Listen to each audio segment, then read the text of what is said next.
kung sino ka nga ba before maging founder ng Aura Group of Companies. Ayan, sino ka? Sino ka? Ako ay hindi sinuka, pinanganak ako.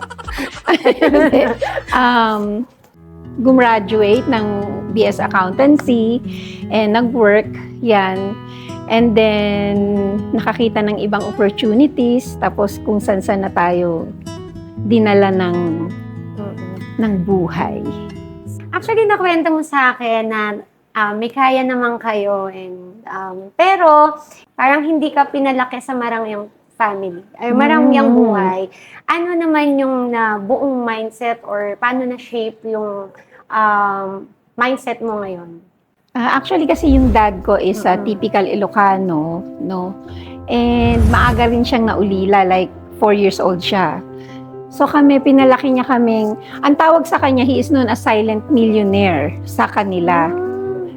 Pero kami, hindi kami talaga pinalaking bawat sentimo, paghihirapan mo siya. So hindi ako pwedeng humingi, like kahit 25 cents hihingi ako, hindi ako bibigyan ng daddy ko. Ganon. So dahil doon na alam mong tinitipid ka, alam mong kailangan mong so nag-aaral pa lang ako noon, nagbebenta na ako ng kung ano-ano.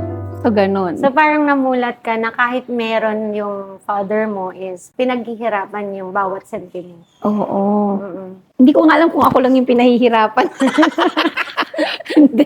Pero kasi ganon, siguro okay din yung ganong training sa akin.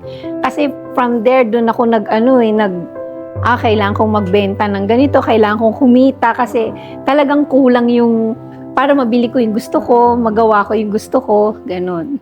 Kaya pala, nung nung nakilala kita, sabi ko, mayaman naman. Parang ganon, may kaya naman, and syempre yung asawa mo, doktor, pero grabe ka mag-grind nung nakilala kita and talagang achiever ka. Kasi yun pala yung values na natutunan mo simula nung bata ka pa. Saka nung time na nakilala mo ko, sobrang, kasi pag nag-commit ako, nagagawin ko to, bawat segundo ng buhay ko, talagang nakatutok ako doon. Kasi ayoko mag-aksaya ng oras. Kaya pala.